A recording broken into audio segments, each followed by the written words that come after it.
Right, it is Friday evening, 6 p.m. and we're on Bike Talk, riding up 6th Avenue. Let's see what we find today, or tonight. You'll notice lots of traffic, lots of activity here, and then lots of shitty traffic. Perfect. There's a truck in the way, but wow, what a nice night. It's probably like 68 degrees right now. I'm wearing a t-shirt, wearing jeans.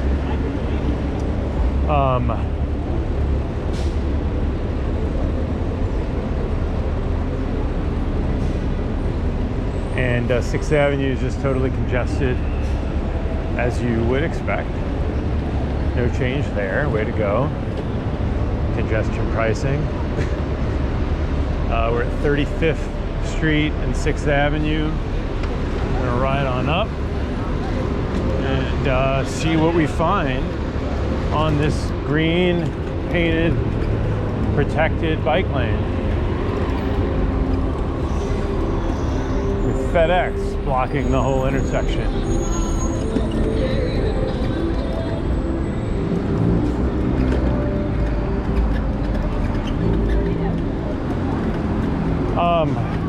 Cool.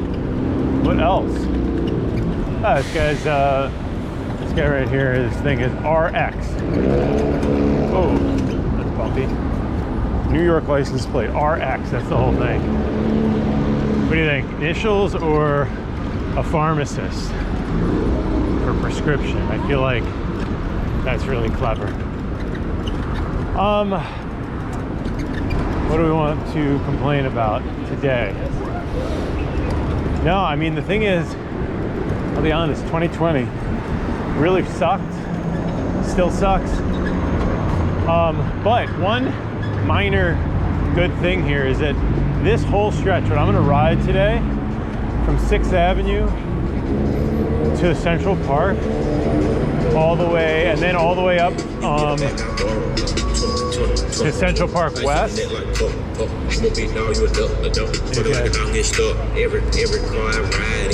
weed giant. So this will probably get copyright infringement on YouTube if I try to upload it.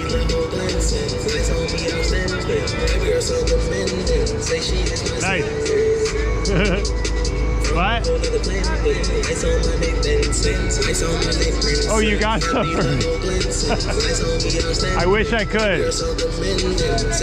I got kids, so I can't. We gotta be like there, you know. How we going? That's hilarious. So that the guy in the weed truck. Oh my God, there's another weed truck up here. So the guy in the weed truck is smoking a blunt or something, doobie, and he's like, hey, he sees me. He's like, hey man, I got some for you if you want. So that's fun. It's New York. This is what you get when you bike. You would never ever get that if you were in a car. I mean, you might get something different, but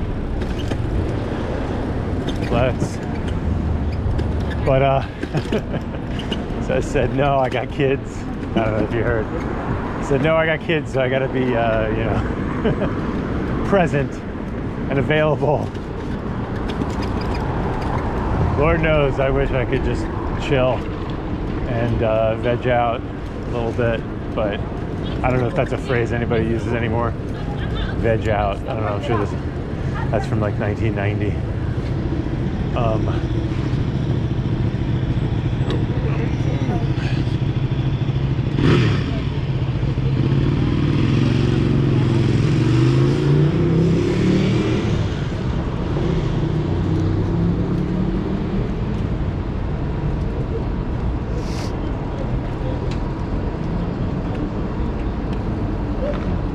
But you'll see, here's like, you know, we're here for 5 seconds waiting at a light, and you already see 10 cyclists come through here. So what I was in the middle of saying, all right, I think I got the, it's orange and we're good. What I was saying was, one good thing here is that, oh, whoops. For me, my ride was usually 6th Avenue and this hellhole of car sewer highway nonsense. Yeah, and then you got to deal with this crap like this New Jersey driver. Right, then you ride up, and then I would take Central Park. I would go into Central Park and ride in Central Park, which is, you know, beautiful and really, really nice, right? Car free, very nice. But now I actually have a second option. So now my entire route is like car protected, car free, right? So I'm on this, which, okay, to be fair, like this nincompoop makes a right turn, but for the most part, way, way more relaxing than it was before. Whoa. It's funny. The Rebel rider riding clearly the wrong way next to NYPD traffic. That's pretty aggressive. No helmet. No helmet. Ooh. Ah, look at this. There's no cars in this space right here. This little stretch right here was filled with like 5 or 6 vehicles. Oh, here we go. Here's a guy. Oh, that's T447163C doing something bad. But now it's not actually filled with cars, which is great. It's actually not really protected either, but you know, at least it's not blocked. The magic paint. So yeah, anyway, what I was saying is my whole route here is now totally protected. It's pretty sweet. As long as I don't get hit here. But look at it, it's all green, all the way on up. Drivers will still do stupid shit. They're still speeding down here and weaving in and out, but like, they're doing it over there. So you're clearly not, you know, there's much more separation now, which is great.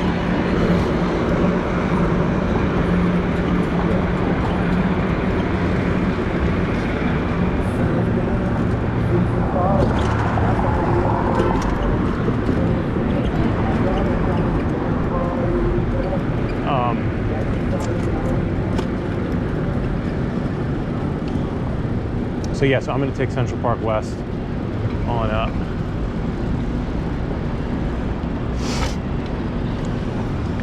And enjoy that ride. It's also really peaceful. Central Park West, one of the best, I keep saying it, it's one of the best stretches of infrastructure that we have. We got rid of all of the free car storage that lined the street, gave it a wide buffer, put you know, the thermoplastic bollards up, and gave it some buffer lane, so there's really no cars in there, except when they really, really want to get in there. But there's not really the casual blocking of a lane, and that's like all we really want, is just that, just like a little bit of protection, so that you can't just casually block these bike lanes. So this is a very standard kind of situation. Everybody's beeping. What are we doing? This is a little weird right here, this little stretch, I guess. I mean, it's fine if they have their space for restaurant, but like, also, if you're gonna have that, why don't you have like green paint, you know, all the way around? Make it clear to everybody what, that's a bike lane, but what are you gonna do? Ooh, I'm gonna go here.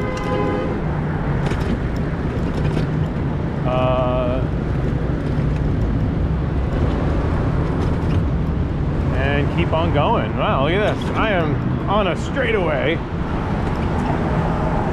I like talking to myself here. It helps me.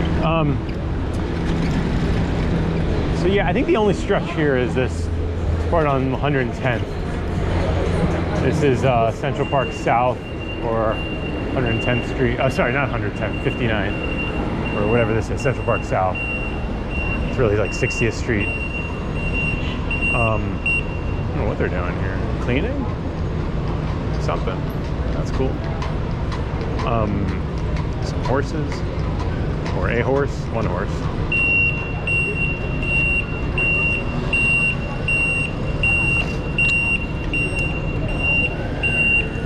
A situation where, like, as a cyclist, you have the right of way, but also so do all the pedestrians. So, very tricky.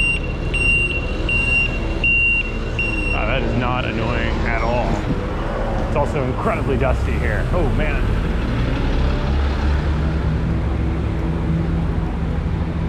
So this stretch here is lined with buses, and you're really just stacked in the middle of like traffic and buses and all this other shit. But, you know, what are you gonna do? That's the best. It's the best New York can do, is disconnected. Sometimes they get it right. Most of the time they get it wrong. Bike lane. And of course you gotta preserve this parking here so that Texas, you know, and New Jersey, and all these people can park their cars. That is very important. Otherwise you can just get rid of the parking and replace it with, you know, a protected bike lane, which is what everybody should have, especially across town like this, super wide. How many lanes do you need? How much parking do you need here? Literally parking underneath like all these buildings on the side here. Definitely back where we came. You saw a bunch of people just sort of sped up, but we're gonna pass them. This Dodge KZL 3410 looks like an absolute maniac, speeding up, doing crazy shit. Let's see what he does. Let's see if anybody's in the bike lane here. Oh, look at that. Everyone's in the bike lane. Bike lane, bike lane, and bike lane. More bike lane. So this is funny because it's sort of like, well, what's the point of this whole lane?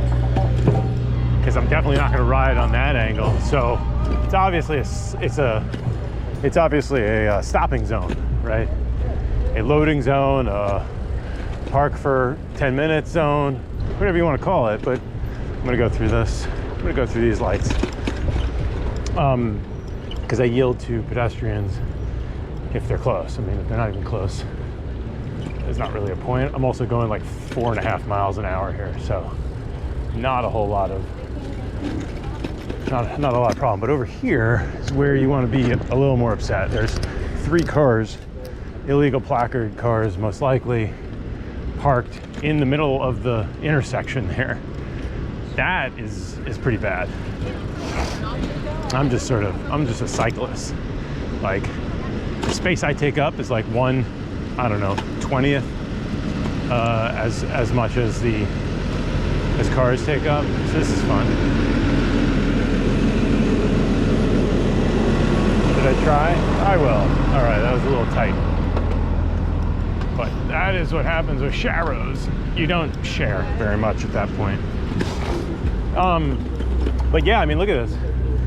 Super wide. You look to the left, you're like, oh, this shitty traffic. Sorry, I shouldn't cuss. All this traffic. Here they're gonna make a left turn. You're gonna go into me. Please stop. It's bike lane. It's bike lane. It's an old woman. Nothing against older folks. Probably not, you know. Probably hasn't taken a driver's test in about 67 years, is my guess. You know, and at that point in 60 or 55 or whenever, you know, that person became 16 years old, there probably weren't very many bikes to worry about. There probably were no bike lanes. Well, there definitely were no bike lanes. Who are we kidding? So,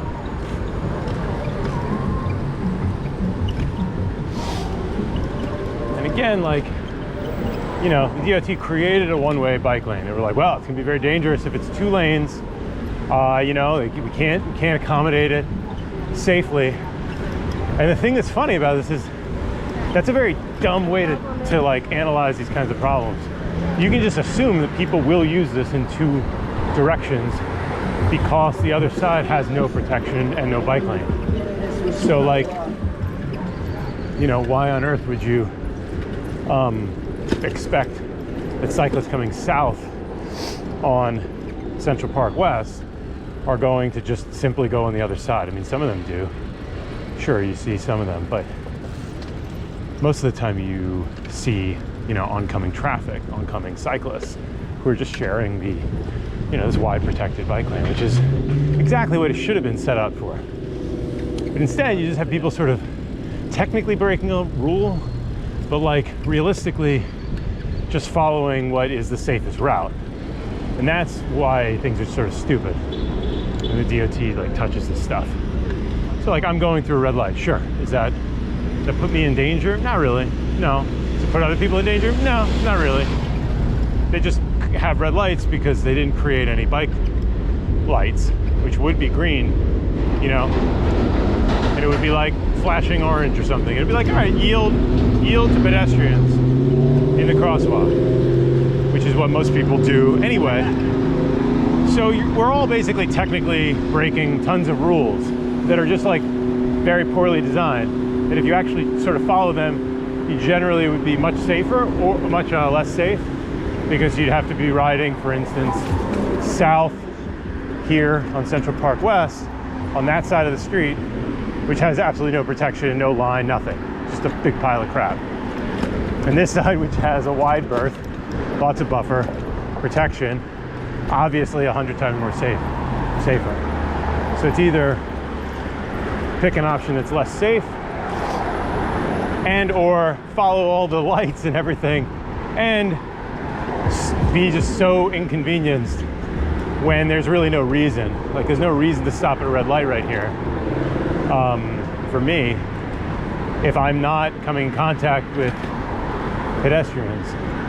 I know people would argue like, oh, well, you're supposed to follow, you know, you are like a car and you're supposed to follow. Yeah, but that's, when you're on a bike, you're about 98% similar to just a person walking, right? You are basically a person walking.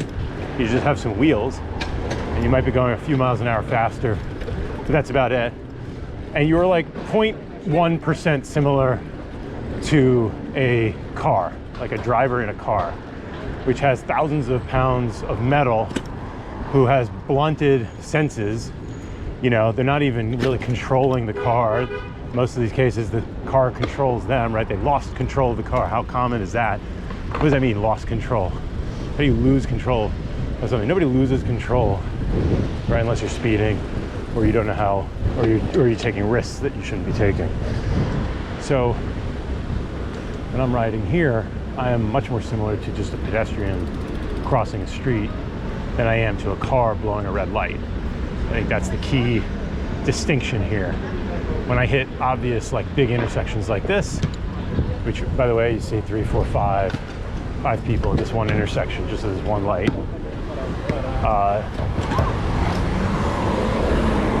That's more than 1, 2. Look at how many? 3, 4.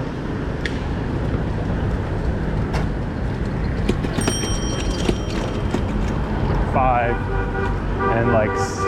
and just some honking, and 6.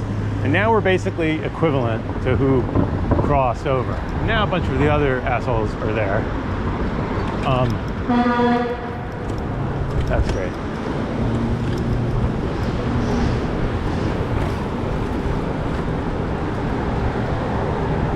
Let's see this truck here. It's honking like a maniac.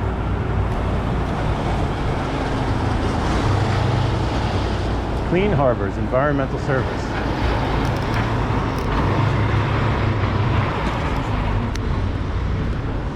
Yep, that's great. Thank you. Guess how much noise the 6 cyclists that just came through that intersection make? Because how much honking we make along this corridor. When this bike lane was first proposed in 2018, I don't know what those idiots are doing. Whatever.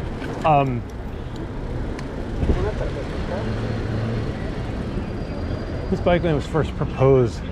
It's a bunch of these Central Park West idiots who were arguing that you know, their parking was going to be taken away and all this stuff. And most of them, you know, obviously the majority of the community board did vote in favor. And I was there at the first discussion about it, about, I don't know, a year and a half ago, something like that. But nobody really talked about how noisy just car traffic is.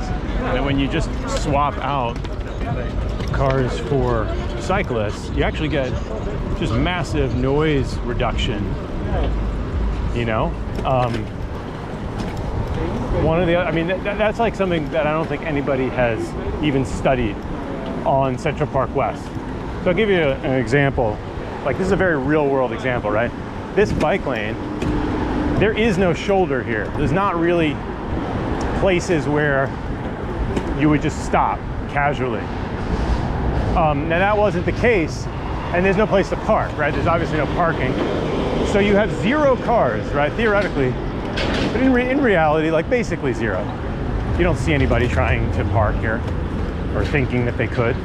So what you've eliminated is all of the traffic, all like 100% of car traffic that is trying to do one of two things. One, trying to park in a space, right? Circling the block, parallel parking, doing all this stupid shit, you know, that's like really irritating and just basically obstructs the shit out of cyclists. That's a super common thing that we have to deal with. Or number 2, just simply double parking. Now the lane that was here before was, right, it was parking and then a crappy painted bike lane that was constantly obstructed by double parked cars. And the reason this exists in the first place is because Madison Leiden, a tourist, was biking in this terrible painted bike lane. The bike lane was blocked by an Uber, and she veered out into traffic. She tried to merge in and got crushed by like a truck, garbage truck. Driver like didn't have a license, was kind of not sober, you know, all kinds of stuff. It's terrible. So I'm gonna go this way. So let me get to where I'm going. So anyway, my point there is just that